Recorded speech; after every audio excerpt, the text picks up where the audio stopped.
welcome to a brand new edition of It's All Relative. I'm Josh. I've returned.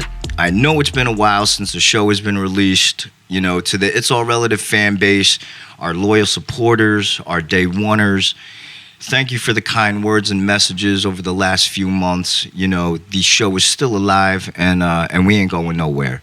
So joining me today, the duo from the group Older Statesmen, Sean Murphy. Thanks for having us, man. Absolutely, bro. And Scott Masopust. Thanks so much, Josh. Absolutely, guys. You know, I want to say, start off by thanking you for giving up some of your time to become a part of It's All Relatives history and agreeing to come on. You know, I greatly appreciate it. I know time is a very important thing these days, so thank you for being here. Yeah, it's awesome. You know, before we jump into the show, I always like to loosen a few things up, being that it's October and Halloween is right around the corner. I got quick few Halloween questions. I just, you know, would like to ask you guys, see what you have to say. All right. So, real quick, your guys' opinion. Candy corn, eat it or hate it? Sean? I hate it. Awful. Scott? Just awful. Okay. Get it out of there. Do you guys know the original name of candy corn?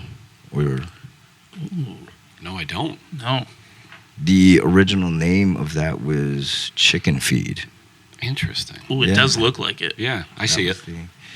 All right, so you both hate it. Awful. I think I'd rather eat chicken feed, honestly. Right on. All right. Best Halloween villain or character, in your guys' opinion? I don't know. Does Freddy Krueger count? Absolutely. Yeah. The whole, he can get to you no matter what time it is, and the only time you're supposed to be calm is your sleep, and he's coming at you. That's Good choice. Don't fall asleep. no, never. Yeah. I'm a Michael Myers guy, for sure. Right on. 100%. Both great For choices. different reasons. Or the horror film. Or the horror film. That's right. Both great choices, like I said. Last question. Best Halloween memory that comes to mind for either of you? All right. I got a really funny one that it's not funny. It wasn't funny at the time, but I was in fourth grade, and my buddy Kyle and I decided we were going to be Beavis and Butthead for Halloween. Awesome. My parents hated it. His parents hated it. But Right we on. were dressed up like Beavis and Butthead. We're walking around the neighborhood, and this creepy person dressed like the Gorton's fisherman is following us around the whole neighborhood. And we're panicked. I mean, like, we're 9. We're pretty big 9 or 10-year-olds, but we're freaking out. Right. So finally I go up to one of my neighbors, and I go, hey, this weirdo's following us. And she's like, what? I said, look, the guy, the fisherman over there has been following us the whole night. I don't know what the hell's going on. It turns out it was Kyle's Aunt Laura, and she was just fucking with us the entire time. So we end up, we're panicking, absolutely panicking, and both Kyle and I are nervous people to begin with. So we go out there, and we're like yelling at his Aunt Laura. She's dying laughing. My parents are laughing, and they're like, It's traumatizing. it was traumatizing, but she also, like, she looked at us and goes, you know what? You did the right thing by going to find a neighbor for help. And I'm like, why would you put us in that situation? What are we trying to do? Right on. I'm going to go a little more recent, I think. We, at the bar, so in my early 20s, a group of friends dressed up as the Winnie the Pooh characters. And I'm not going to name any names. If they listen, they'll know. But Please tell me that you at least had pants on. but I wasn't actually part of the costume. Friends that I knew were those guys, and a friend of ours that was Piglet had torn his knee in soccer years earlier, tore it again on the dance floor as Piglet.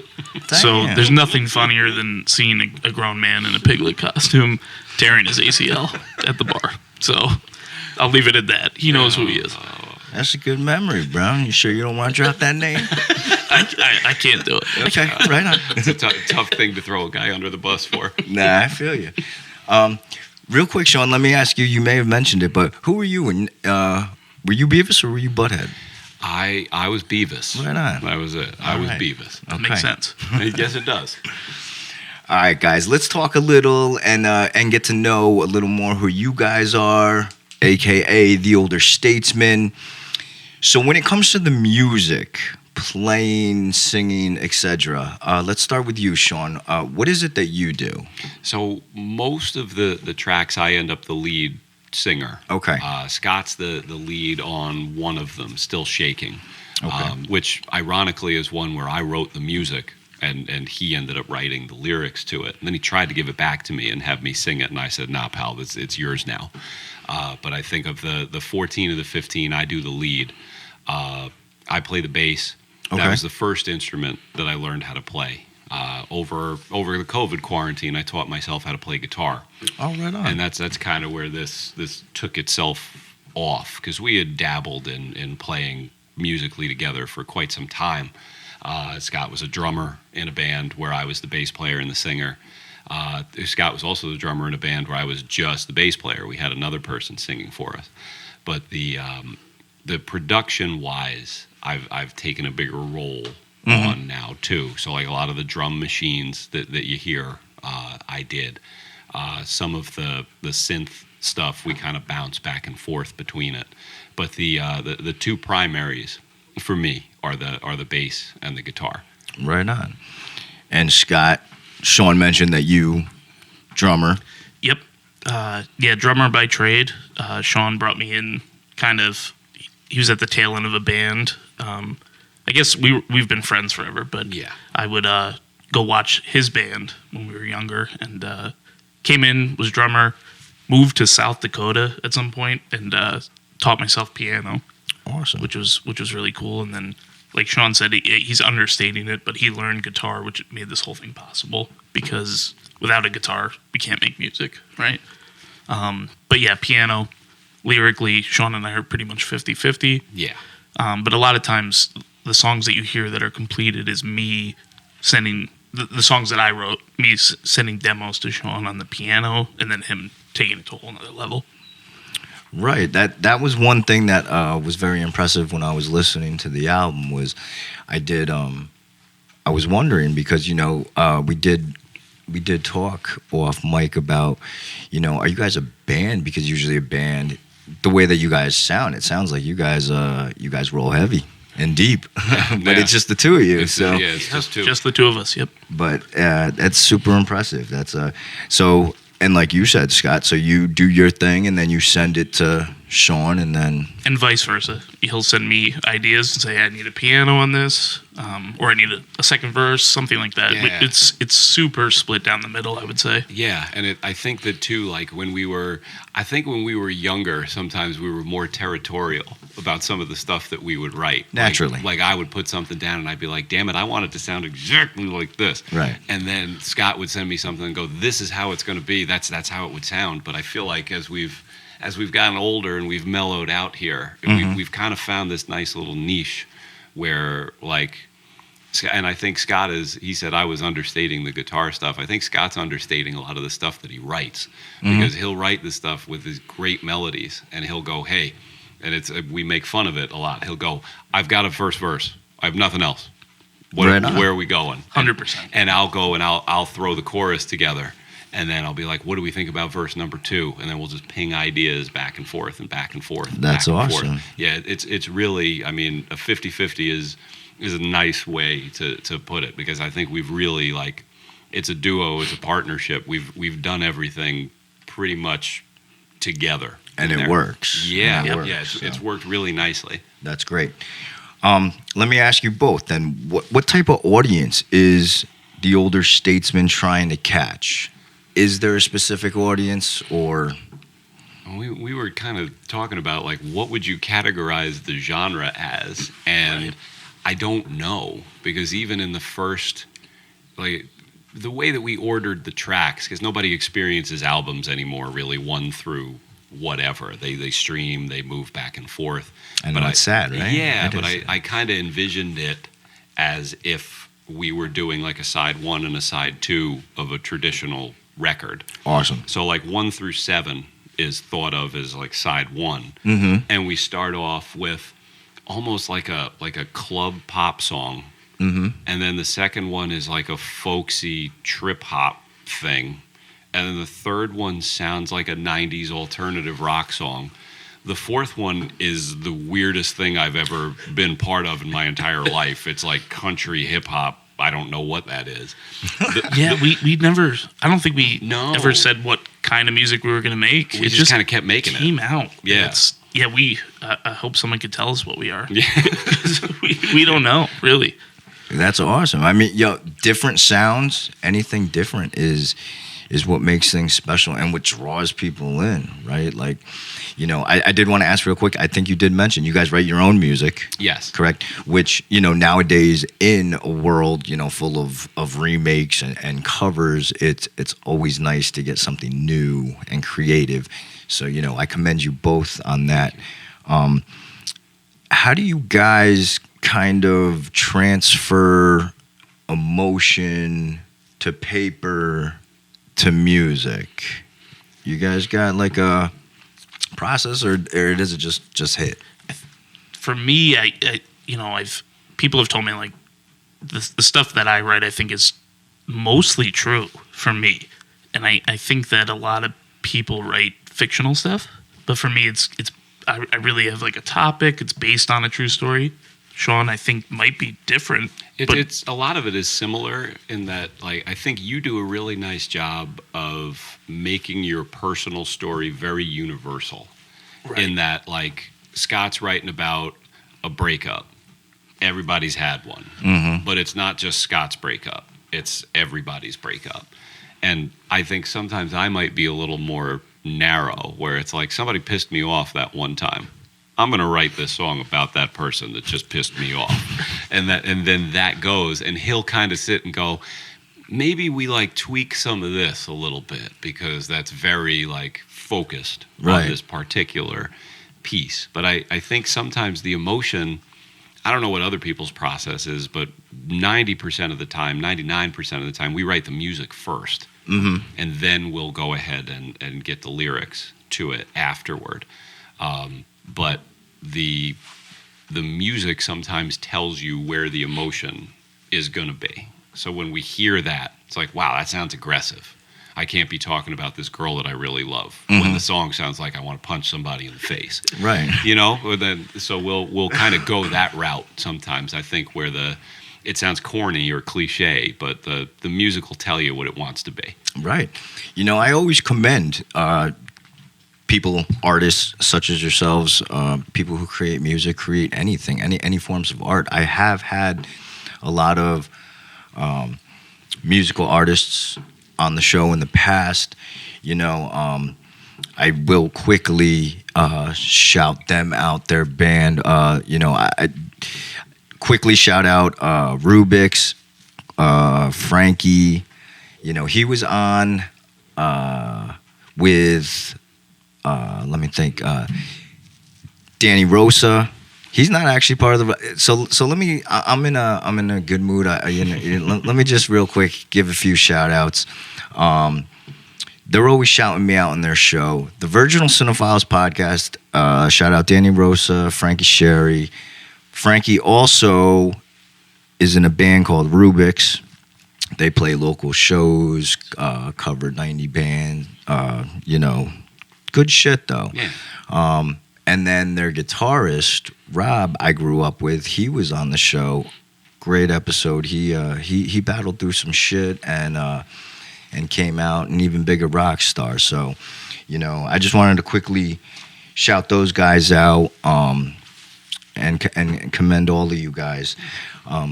There was somebody that was going to be here as well tonight. Unfortunately, he couldn't make it, but I had to bring this up, and this is more so, I guess, now just for you, Scott. Yeah. But I was given a piece of gold the last few days. Okay. Oh man, here we go. We just gotta real quick. I believe everyone knows, and we'll shout out real quick. Newlywed Jimmy Mucci. Our man, Jimmy Mucci. Love him. Yep. Yeah. And his beautiful bride. Yeah, yep. Shout out.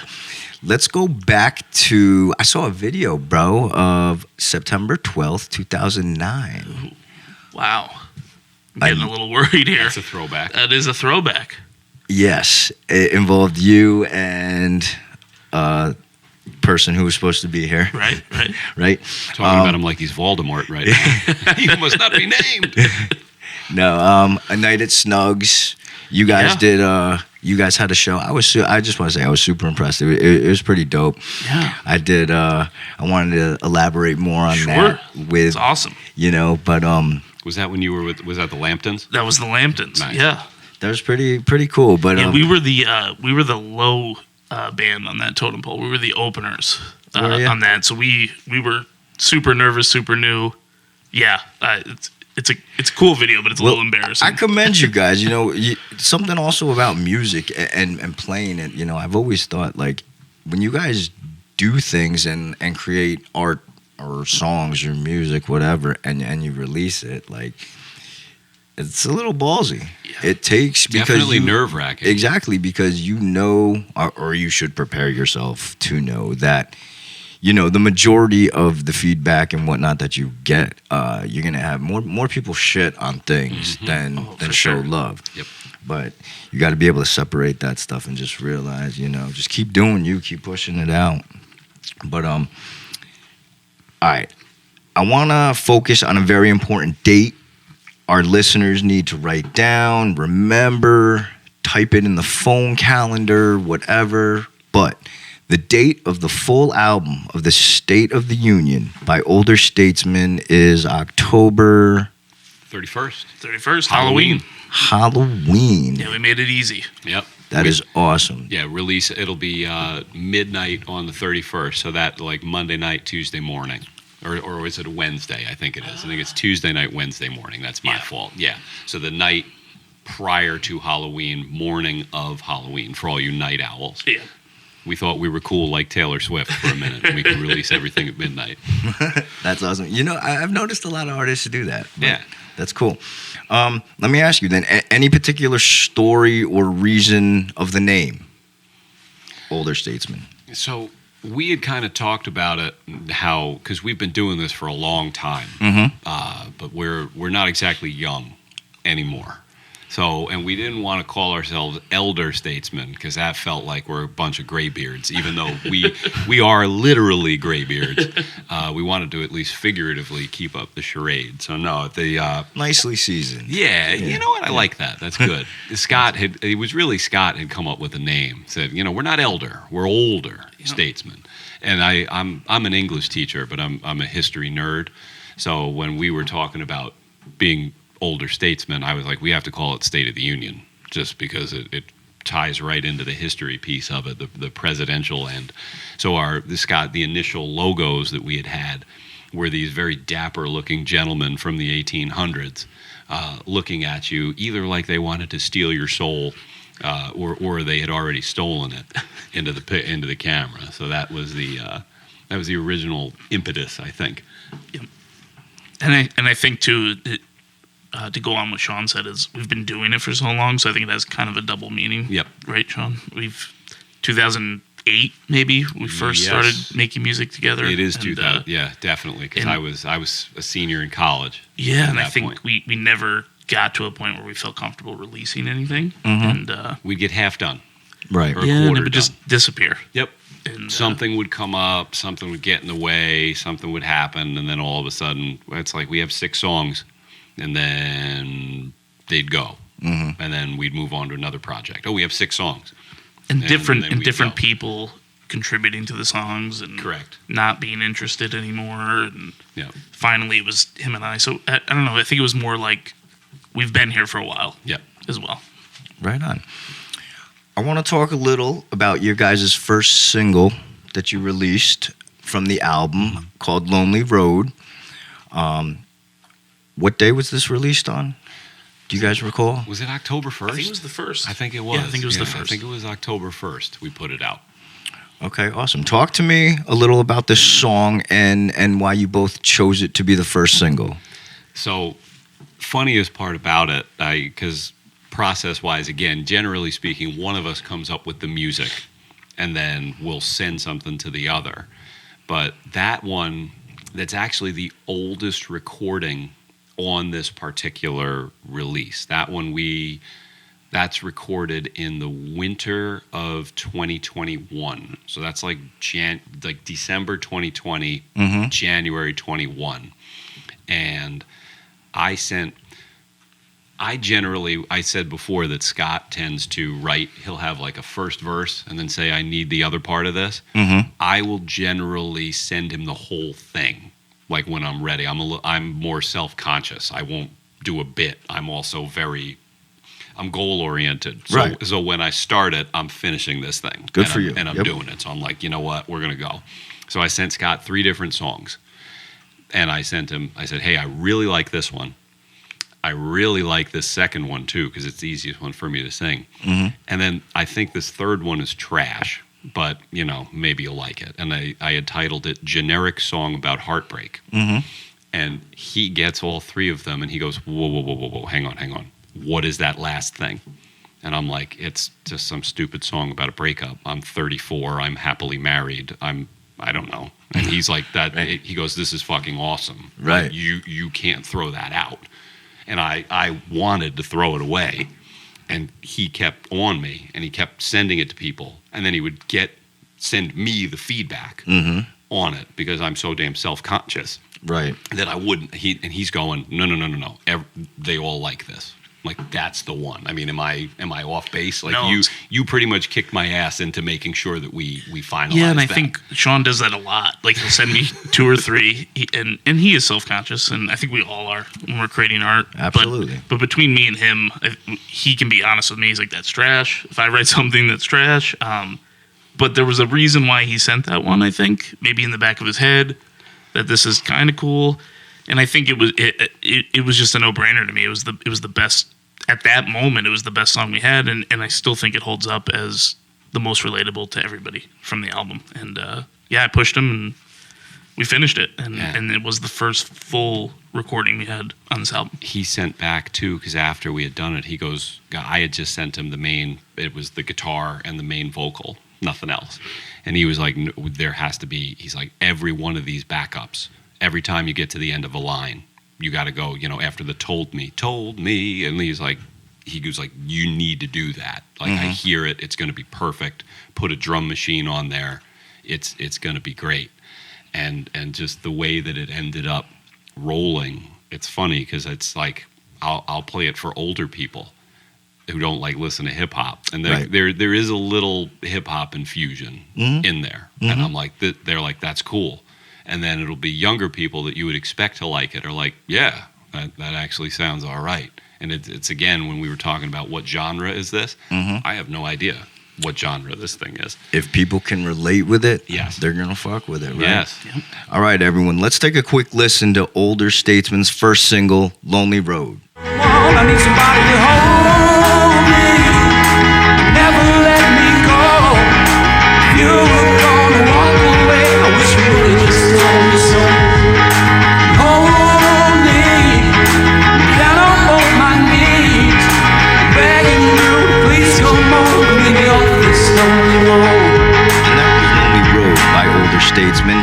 Now, let me ask you both, how long did it take to get everything album released ready? Did you guys say 4 years? 4 years. About 4 years. I think, like we said before, we've worked together since 2008, on and off, playing live, doing this. And actually, I think it was, you were up at Buffalo. Yeah. I was So coming I back was from starting to Bill's write game. songs and didn't have a group anymore, and was writing songs and said, I want to get these out. And texted Sean after a couple of years of not communicating about music, I would say, right? Yeah.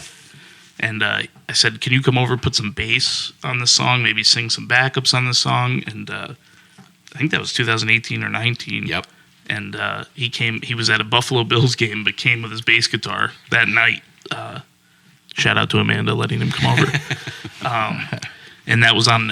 He actually did some bass and backups on a song that is on the album called "The Night in Armory Square," and so that kind of started it. So I would say 4 years really dedicated. It was the COVID pandemic, I think, which really sparked Yes. it. But Actually, ironically, the first song that we worked on after the pandemic is one that was written by the gentleman who is not with us here today.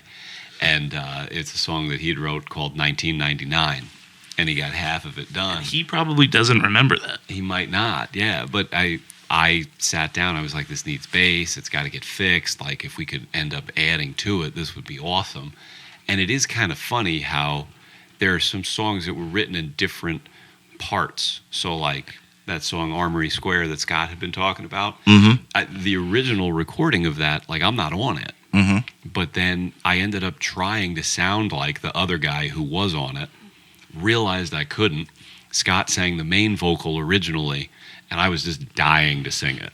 I didn't say a word. I'm just sitting there like, he's going to ask me one of these days, and I'm going to be ready to do it. What's funny about that is it's probably the most personal song to me that I've written, and I am not a great singer, and I knew that Sean should sing it, but I kept holding on hope, like, okay, we'll edit this, it'll get better, it'll be acceptable, and we got to a point where it was decent, but really it was probably in the last year. Yeah. I finally just texted Sean, I was like, you got to sing this. And the best part is he goes, I already did. And he sent it back to me. And I think that's the recording we used. I had already done it one time. I was like, let me sing this. I'm like, damn. All right, I really like this. Because I'm a pain in the ass to work with, honestly, because I'm a perfectionist and I'll be really annoying. And part of the reason why it took us 4 years to do it was because Scott would be like, this is good. And I'm like, it's not good enough. It's not good enough. It's not good enough. And the last step was, you were talking about how sometimes people, all the feedback that you'll hear 90 negative things for every like one positive thing. Right. And Scott was saying to me, everybody's saying it's too quiet.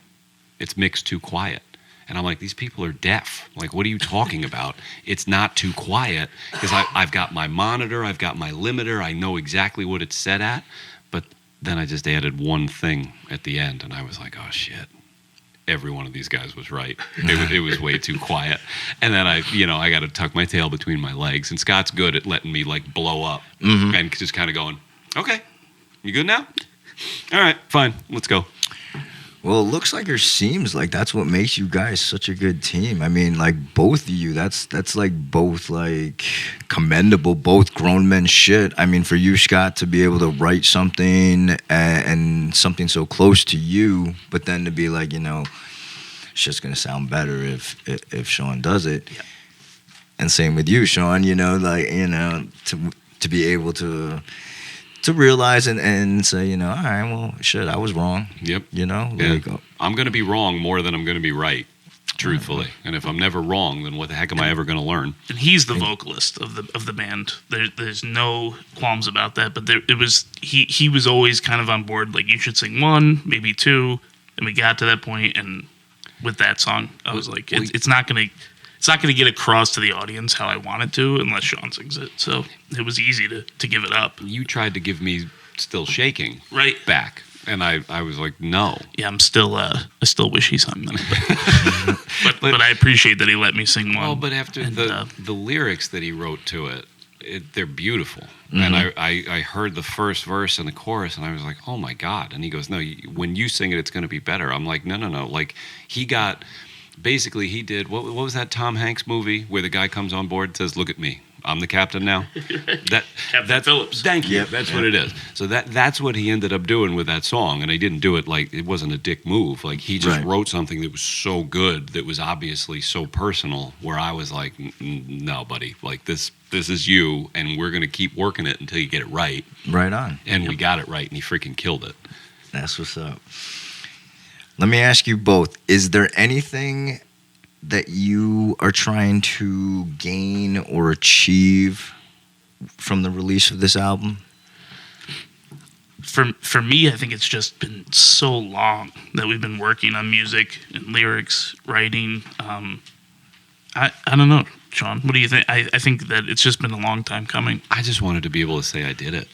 You Right know, on. because after all of these times where there's aborted projects where we got through, like you were, I'll shout out another band, this guy Dan Gamma, who he's a drummer in the Hey Nows, and we played together when we were kids. He was the drummer. We played in a band called Deafening Silence, which I jokingly say was the audience reaction every time we played a song.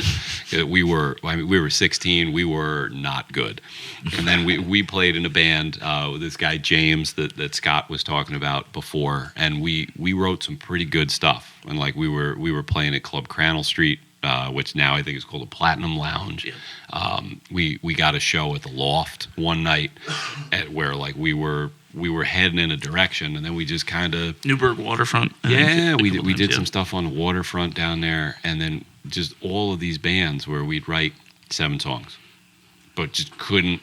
We'd get the EP, but we couldn't get the LP length. Right. Where finally, like, I have no delusions of grandeur here. Like, I'm an English teacher today. I'm going to be an English teacher tomorrow. I'm going to be an English teacher until the day I retire. I mean, unless somebody like Ed Sheeran wants to buy Lonely Road, which, I mean, Ed, if you're listening, go ahead. Like, Please, I'll Ed. give it to you. Pay me a couple of bucks and we're okay.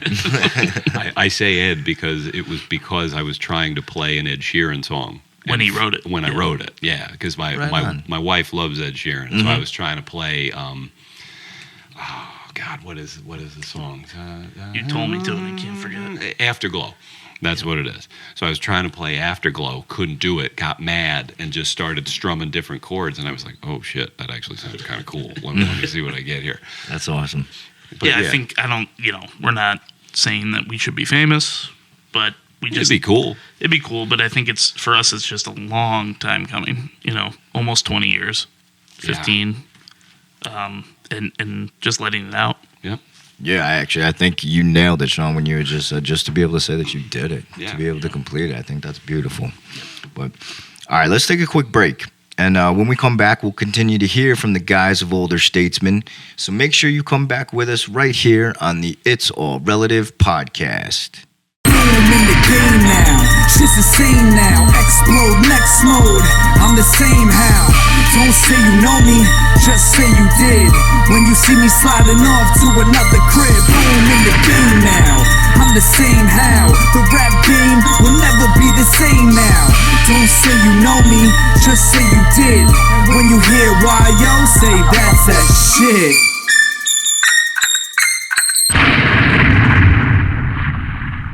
Welcome back to It's All Relative. Still with me, the duo, Older Statesman Sean Murphy Hey. and Scott Masopust. Hey. All right, let's keep this rolling, boys. Question for you both. Sean, let's start with you. All right. Who is an artist that you would love to lay a track down with? Oh, man. Let's say anybody. Living or dead? Past or present, yeah. All right. Well, I mean, Scott knows exactly who I'm going to say. It's Tom Petty, like hands down. That's like, I feel like everybody who does art or does music has like the person who, it's like that is the person that made me want to do it. Absolutely. That is the person who made me want to do it. Cool. So even if if one of the Heartbreakers were around too, like I could do a mean Tom Petty impersonation too. So we could end up working out on that end. But no, he was awesome. That's cool. That's my guy. What's your favorite Tom Petty song? Oh my God, that's like trying to ask who's my favorite kid. Yeah, I mean, Mary Jane's Last Dance is phenomenal. If you're Great going one, soul, yeah. I mean, I Won't Back Down. I've always thought of as a theme song, if you will. But then like you want to get weird. There's some album tracks in there from like. What do you call it? The Hard Promises album, for example. That's like Letting You Go is a great one. There's a duet with Stevie Nicks that he did on that one. It's called Insider. It's not the one that everybody knows. That's the duet between him and Stevie Nicks, because that's the one that's on her album that was the bigger hit. Stop Dragging My Heart Around. Interesting. There's some good stuff on that guy's back catalog. Yeah, I've actually had this conversation or a Tom Petty conversation in a previous episode and whatnot. Great artist. One of my favorite songs from him is "Learning to Fly." It's always been, I love it. All right, Scott, what about you, bro? I think Sean knows too. I'm a John Lennon guy. Right. Beatles. My dog's name is Lennon. So Is it really? yeah, so that's cool, my bro. guy. I had to ask him if it was Lennon like John or Lennon like Vladimir at first, and I was happy that he said which John. has been a topic of conversation with people before. But yeah, Beatles, John Lennon, all the way. All right on. Nowadays, we, us, what have you, society, whatever, but we become so desensitized, to language, controversial shit, drugs, sex, etc. State of the Union is a different sound. Now, let me ask you, do you think that this will affect your listeners and streams? And if so, in a positive or negative way? What do you mean? Politically, maybe. Is that where you're kind of going? Somewhat, yeah. I mean, people are attracted. I feel like, that people are sucked into like some of the stuff that I had said. I get it. Okay. And a lot of your guys' songs are clean. Yes. Are very pure, smooth. You know what I'm saying? It's not like talking about sex and drugs and Right, and whatever. Yeah. So I mean, I don't think we're quite Will Smith, but Yeah. but with that being said, people who don't know your music, they click, play to hear something. Do you think now, do you think that's gonna affect any streams, any listens? And if so, positively, negatively? I mean, I don't know. I think sometimes, as much as like we'll focus on the lyrics sometimes, I think a lot of times we overestimate how much people actually listen to the words of a song sometimes. And I think like you seem to be the kind of guy who's similar to us, where the lyrics, they mean something. You're looking them up. You're trying to figure it out. You want to know what that song means. Like, am I reading that right? 100%. Yeah. And I think we're in the minority there. And the only reason I say it is because, like, I work with high school kids, and the number of times where they'll hand me a song to put on their practice playlist, and they'll go, but it's the clean version. And I'm like, okay, can you sing the chorus to me right now? And they go, no. And I'm like, why? And they said, because it's about, and I'm like, yeah, I know what it's about. Our field is in the principal's backyard. The principal is Scout's brother. So I'm like, we can't play a song like that. That can't happen. Oh, nobody's going to pay attention. Yeah, they might, though. So I wonder, I do. And I think Scott sometimes, because he'll make fun of me, because he'd be like, you just want to say fuck in that song, right? And I'm like, there's just other words I can use. Right. I can use different words. I can go ahead and go about it. So I try not to. And then, of course, we write a song that's called Fuck Around and Find Out. So, there's that. yeah, I think you've always kind of been cautious about it. Yeah. And I think it's because of, one, our age, two, our professions. Right? Yeah. I mean, being a teacher, it's hard. I don't want to have a lot of stuff like that out there. But every so often, I mean, it slips out. It's going to come out. Yeah. Yeah. Yeah. You were 100% right, like about, reading kind of into lyrics, Sean. I was thinking too, sometimes I myself have trouble expressing certain feelings or emotions or whatever. You know what I'm saying?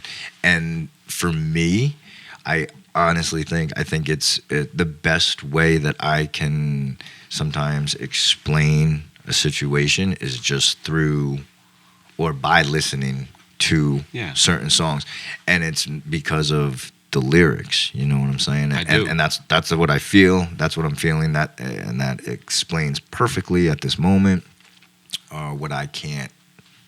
What I can't. I can't think of the word right now. But you know what I'm saying? Yeah, because sometimes you hear it and you know what you want to say, but you might not be able to think of the word. But then you hear somebody else say it and you go, oh, it's that. And then you might have like a different album for a different mood. Like I remember when I was a kid, I used to listen to music when I would be doing my homework. And if I was in a good mood, I'd listen to Rubber Soul by the Beatles all the time. It's an acoustic record mostly. Mostly happy. Mostly happy, definitely a little stoned. They were hanging out with Dylan at that point. But if I were pissed off, I would listen to the In Utero album by Nirvana. and that's the angry punk one. That's not the like sanitized, never mind, let's write pop punk and get famous. That's the I am pissed off that I'm famous and I can't fade away, and all of the angst and depression and everything that's in there. So it would depend on the mood sometimes, where I'm like, I don't exactly know what I'm feeling, but I know that while Dave Grohl is assaulting the drum kit and Cobain is just screaming, that's how I feel. Yeah, Absolutely. but I can't say it. Absolutely. All right, so honest question for you both. When it comes to your music, the album release, hypothetically, anything is possible. I know we're all at stages of life, and comfortable. But like I said, anything is possible. So what would be more important to you, to each of you individually? Possibility of being, rich and famous, or impacting someone on a smaller scale? Yeah, I think it's a tough question. It's tough to be honest about that, right? Absolutely. But even the small amount that we've released, I think I told you, Sean, that somebody reached out and said I was having a terrible day and this song made me feel great. I couldn't believe how that made me feel. It's the first time I've ever heard that. And it was, it was emotional even. But we would love to be comfortable. Yeah, and I think with one might come the other, because if you have more fame and more reach, then you have the opportunity to impact more people at a smaller level. But I mean, the money sure would be nice, right? But by the same token, it is cool to hear it when somebody says, "Hey, I listened to that, and it made me feel this kind of way." Like Scott had sent it to somebody, and he sent me back, like a girl cried listening to one of the songs. And I was like, I don't even know that person. I've never met that person, never seen that person. She has no idea who I am, but I did that. Right. That was kind of awesome. Yeah. Like, it was very strange feeling. Absolutely. Strange, but yet a great feeling, Yeah. right? To know that you definitely, something that you did or created impacted somebody. Like, that's fucking dope. Yeah. To be able to say that. Thank you. Yeah. That would be the dream is... Both. Yeah, really. And it sounds like Right. it's such a cliche, but Absolutely. Yeah, why can't we have both? Yeah. All right. Let me ask you then each, what's the inspiration, or what do you guys use as the inspiration to continue to write, play, release music? A lot of times it's hearing other stuff. Okay. And then just being inspired by other people. And then a lot of times, just lyrically, I like to try to write about what's happening, whether it's in my life or in the world extended or different things. So I think that as long as we're having, as long as we're here and we're experiencing things, then there's always going to be some sort of inspiration. And then there's also the challenge of starting a project, going through a project. I told you before, I'm goal-oriented. If I start something, I'm going to finish it. So, like, Scott would always send me songs that would have a D minor chord in there. And when I first started playing guitar, I had a really hard time changing from a D minor chord to anything else. Just could not get my bass players were playing one string at a time. When I was teaching myself how to do the chords, oh shoot, I got to cover like 4 of these at once, and I'm still not. I'm okay. Like I can strum some things out, but there are guys who would probably listen to what I play, and they're like, "Yeah, that's child's play," and I'm cool with that. But when I was able to finally kind of go, okay, when Scott sends me these songs now, now I can challenge myself to go ahead and learn this new piece, and I think he's done that to me less than I've done that to him with piano stuff. Yeah, absolutely. Sean has sent a ton of songs that although it's taught me different chords, which is great. I've become a better piano player because of it. But to answer the question, I think neither of us plan to make a song. Right, Sean? Yeah, I it think just happens. Like, it'll be a week that we don't speak, and he'll send me something. And then same thing with me, right? I don't think we've ever said, hey, we need a song. Yeah. Go write one. Just be something that happens in our life. and we just send it to each other. Yeah, he'll send me something and be like, "Hey, I got this. Hey, I got this one too." And I'm like, "Ooh, you're feeling good this week, huh?" And he's like, "Yeah, I got 4 of them. Like, let's go through it." Nice. Usually I'm not feeling good. My songs are pretty emotional, but Sean has the upbeat ones usually. Thank The God. happier ones. Do either of you have a best memory or a special memory of laying down a particular track or playing a particular performance, what have you? I think one of the funniest ones that we have was there's a song on the album called Silhouette, and Scott had written it, and the description was funny when he said it. He goes, normally when I start off on this chord, I always go to the left on the piano, but this time I just said, why the hell not? Why don't I go right?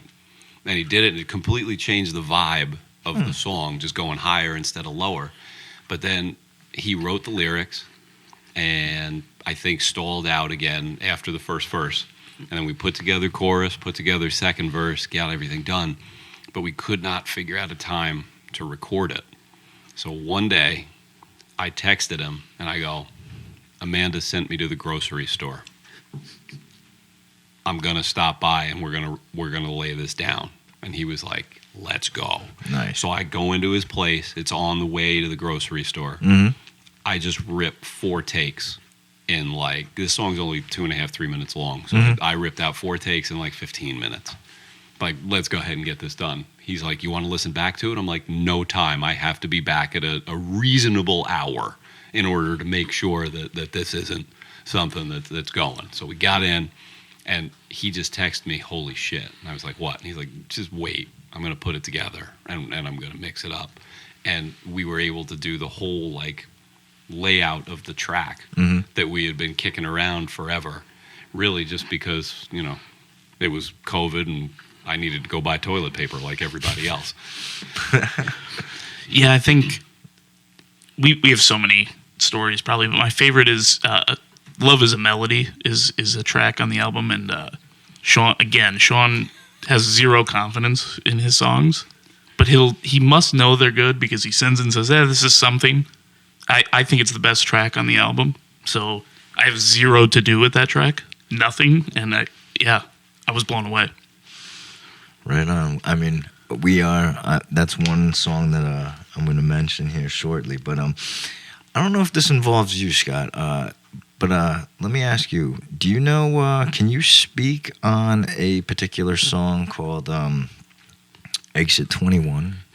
Exit 20. Yeah. Or Exit 20, I'm sorry. Yeah, that's an old school one. Throwback. For sure. Yeah, another, real quick, I promised to shout out Jimmy Wucci. Yeah. Yeah, that's a song that a friend of ours was playing guitar with us. I'm going to mention his name because we haven't, right?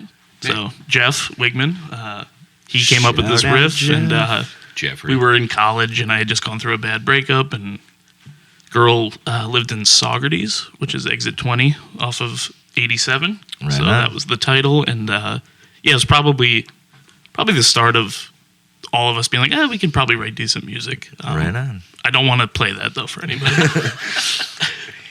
All right. When it comes to State of the Union and all the tracks on this upcoming album, what is one song that you or each of you are particularly proud of, and why? My favorite song on the album is Armory Square. Okay. It has been the entire time, just because of the way it evolved from just Scott and a piano to I just got crazy one night and just added these really sad strings to it, because I thought that even though the lyrics that had this false bravado to them in the verse, it was like, yeah, I'm going to be good, I'm going to be just fine. But then the chorus is, where did I go wrong? And it was instantly telling the truth in the chorus. Mm-hmm. So I was like, yeah, this thing sounds too happy when it's just the piano. We got to make this sound way more depressed. And then we ended up putting a little weird 1-2 beat on it in the background, and I remember it went from piano to, this is kind of cool. And that was also when Scott, I didn't tell him I was going to do this. Mm-hmm. He wrote it, And then I was just like, you know what? I'm going to do it, and I'm going to send it to him. And if he hates it, I'll just delete it. And took a minute to reply, and I'm sitting there like, oh shit, I don't think he likes it. And then he was like, wait, no, yeah, like that's awesome. But that to me, and that's one of the oldest ones that you have too, yeah. Yeah, I think I started writing that in like 2015. Yeah. So that one's been workshopped for a minute there. Yeah, finally became a song. Yeah. I mean, I mentioned Love is a Melody. I do think that's the best song on the album. Sean is incredible on that. I have nothing to do with that song. But another one is the final track Sean wrote. It's emotional. I'm not going to talk too deep about it, but it's a tearjerker for sure, and I think it's relatable to a lot of people, families. Right on. One thing that I've noticed while talking with both of you is that, we brought up a lot of different tracks on this album and whatnot. And, I do want to remind the listeners once again that, you should definitely check Older Statesmen out. Check this album out when it drops, October 31st.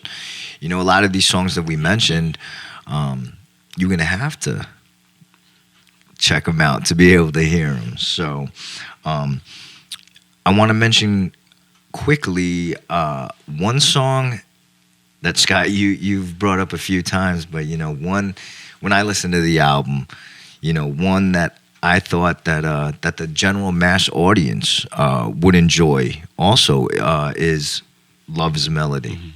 And I want to talk about this track, but first let's take a quick listen to Love is a Melody by Older Statesmen.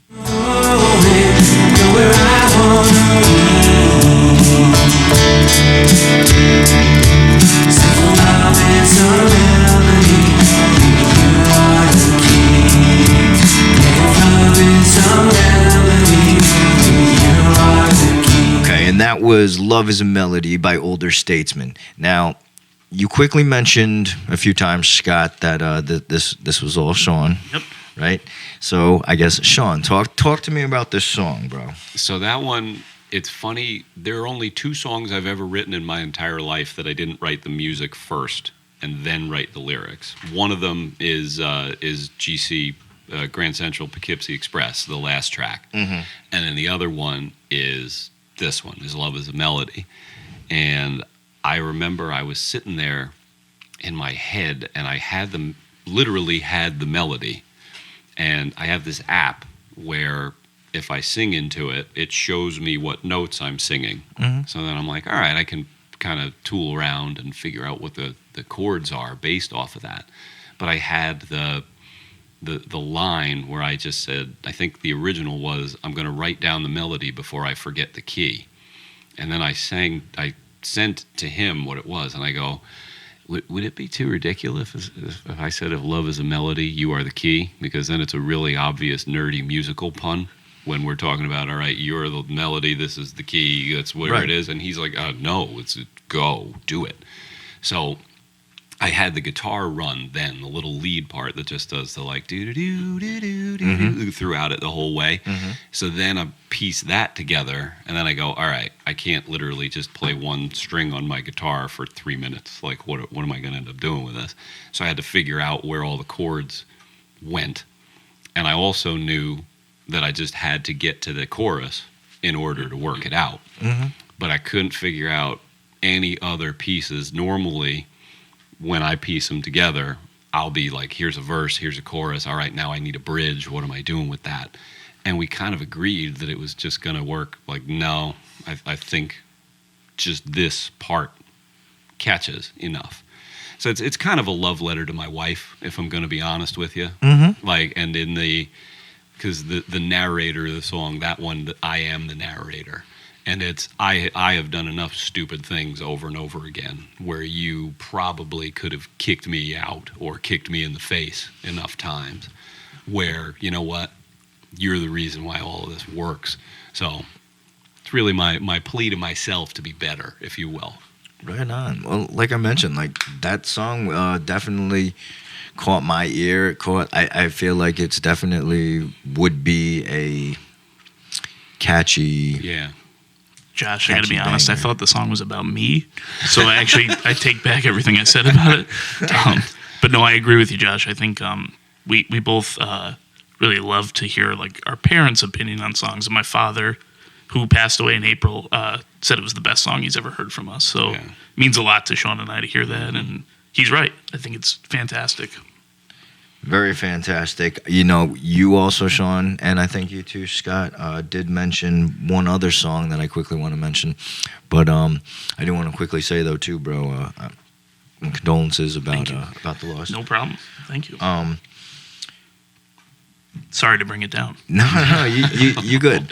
Like I said, you know, one last song that really stood out to me, and you know, the listeners are definitely gonna have to check the album out on the release date to hear this one. But you know, not knowing anything about the song, about the background, about anything, even the title, I felt the emotion, I felt the sadness, and I felt the relatability. And the title of the track is the GCPOK EXP. And when I first saw that title too, I was like, what the fuck does that? And That's what everybody says. Yes. but then, you know, also for being where we're at too right now, being in Poughkeepsie, shout out, Grand Central to Poughkeepsie Expressway, that is the title, correct? Yep. Great title.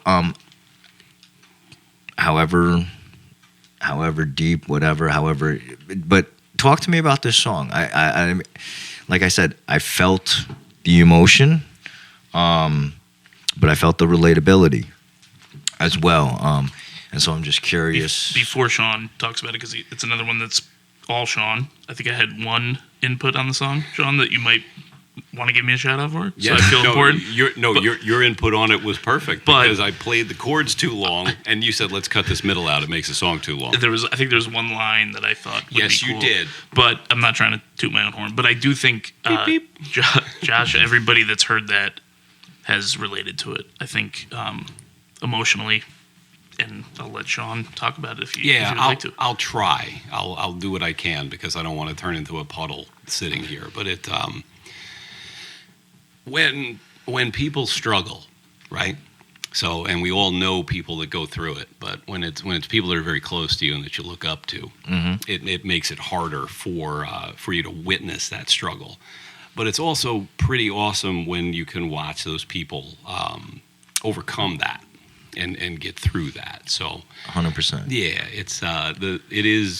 it's not autobiographical. It is biographical, but it's that was a hard one because, you know, sometimes like when it's a little too close to you, you almost don't. And he's been fighting me to put it on, and I've been like, no.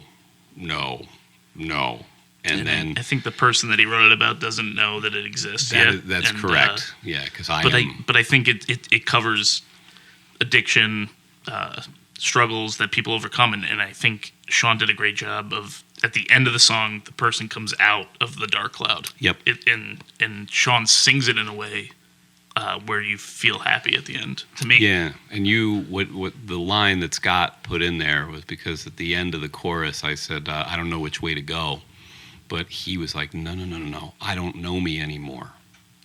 That's what it's got to be, and I was like, fuck, yeah, it does have to be that.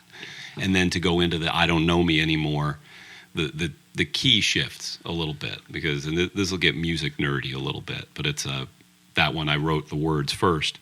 So I was trying to play, and I knew that it had to be a D chord, but I played D major, way too happy. Played D minor, no, there's something twanging in there. So I played it as a suspended D chord, and that suspended chord, you're waiting for it to resolve, and it doesn't resolve. It's supposed to resolve elsewhere, but it ends up going from that D suspended to a G, and that doesn't really resolve anything. So the whole song feels super tense the whole way. But then when you come out of the chorus, it does go to the D major because it's supposed to uplift a little bit in the bridge because I'm a good man. I don't understand. That's where I'm trying to get out of it. And that I think I am thankful that he pushed me to keep going with it. He says he didn't have anything to do with it. He did, because we wouldn't be talking about it if he hadn't hounded me about it. Right. I mean, I'm just shout out to you both, because I mean that track is honestly, it's fucking phenomenal. It's a great song.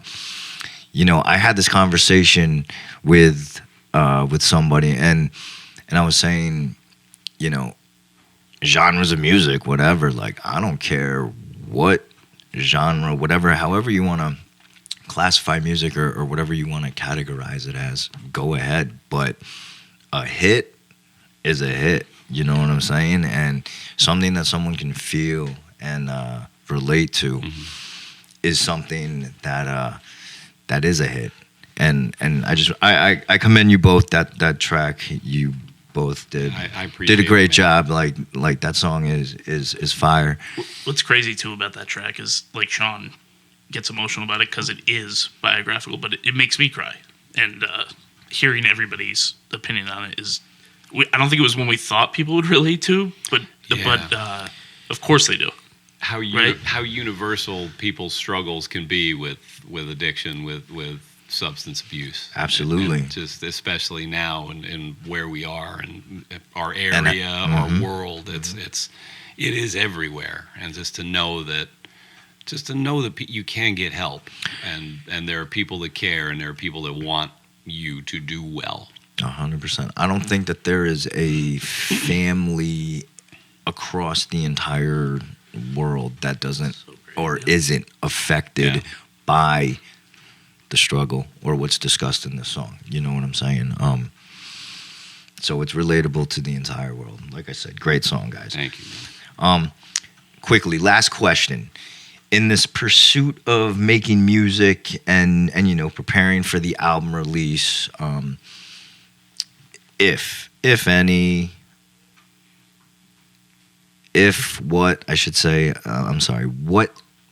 have you had to sacrifice, if anything? I mean, has there been sacrifice, you know, to ensue this dream or to do this music, to be able to get to the point of where we're at right now, or, you know, October 31st, to get to this album release? Do you guys have to sacrifice anything, or do you feel like you had to sacrifice anything? No. No? And that's kind of crazy to think about, but it's like we're not. I think there are a lot of people who, you know, the musicians who have, you know, grinded it out on the road for years. Mm-hmm. We kind of just did this, like, COVID hit. We got shut down. Nothing's happening. He's texting me going, "Hey, you bored?" I'm like, "Yeah, everyone's bored. Mm-hmm. What are we doing? Let's make some music like we did when it was, you know, 2012." Because he said it to me. We were in a band that kind of folded in 2010, and I didn't touch my instrument, or that sounds dirty. I didn't. Oops.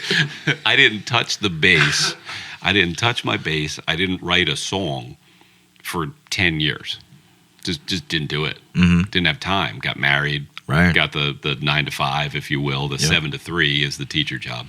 And then had kids, coaching this sport, coaching that sport, getting all over the place. And all of a sudden I didn't have any of it. Yeah. So, I mean, if I've sacrificed anything, I guess it would be, you know, sometimes my wife will give me a little bit of the side eye when it's like, can you do the dishes instead of trying your 97th take of that guitar solo that's just making you mad? Mm-hmm. And that would be the one, but that's minor at the end of life. Like we say to each other all the time, there's a lot of worse habits that I could have than trying to sit here and be creative a little bit. But no, I think we're fortunate in that regard. Myself, anyway. I think too, we took so long on the project too, so we didn't rush anything to sacrifice too much. I think it's been 4 years of texting, and then finally, I think I kind of just was like, what are we doing? We've got 100 songs.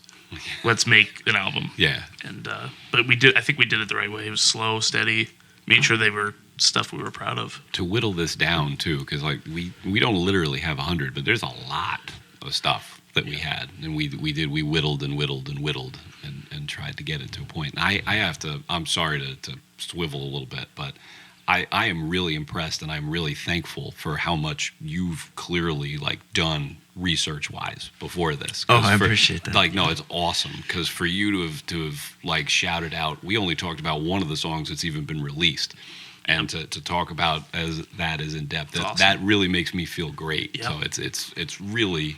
You're damn good at this, man. Like it's Artists awesome. come on this podcast. Yeah, I freaking love it. So that's all I wanted to say. Shoot, That means a lot, man. Thank you. I appreciate that. But I mean, we are going to be wrapping it up soon. But you know, I do, like I said, I brought you guys here for you guys to shine. So I do want to commend you both, you guys, on your work that you've created, you've done. It's great. I wish you guys the best of luck in the future. Listeners, don't forget, October 31st, State of the Union, Older Statesmen. Check them out. Listen to the whole album. Great songs on it. I guarantee people are going to relate. People are going to relate. You're going to feel it. We hope so. There's something for everybody. Yeah. Absolutely. Scott, Sean, thank you guys so much, once again for giving up some of your time and being here. Yeah, I appreciate it. Thank you so much. Absolutely. Let's start with you, Sean. Anything or anyone that you want to plug, shout out? Now's your time, bro. I think the only things I could say are check it out, Older Statesmen. We're on Apple Music, we're on Spotify, we're on YouTube. I think Scott's got us hooked up on Instagram. Like, Scott's our social guy in that regard. Anybody that wants to help with that, please. I'm 36. I'm younger than Sean, but Thanks. Anybody that wants to help. But yeah, same. I say the same thing. Yep. Awesome. Either of you guys got any social media accounts that you want to throw out there in case any fans want to get at you? Well, if somebody wants to contact me on Twitter, they're hope you really like hearing about Section 9 varsity softball, because that's about all I ever tweet about there. Right on. Go Panthers. Yeah, I think you'll find us if you find our band page. That's right. You'll find our socials. Nobody needs to see my face. All right. And you guys always know you can find me at Josh_Toth3. That's my Instagram. My Facebook is Joshua Toth. Fans, if you are sending messages about or involving the show, please direct them to my personal accounts. Big shout out to Stellar Sound and Media and It's All Relatives editor Jackson Wallace. Also, big shout out and love to Timber Design and Build and the whole family. Listeners, check out the Timber Instagram page, the Timber website. Don't forget, you can find It's All Relative on Apple Podcasts, Spotify for podcasters, YouTube, wherever else you get your podcasts from. And please don't forget, if you're using Apple or Spotify, please subscribe, follow. If you're using Apple Podcasts, please leave a quick review and a 5-star rating. It takes 10 seconds. It helps the show out. It makes me feel good. Reviews and comments are always nice, so please keep them coming. All right, that's a wrap. Sean, Scott, thanks again, bro. It was guys. Thank you, guys. Thank you. All right, everyone. Stay safe, stay kind, stay proud and powerful, and we'll see everyone soon. Peace. From my dog, like he sent me like the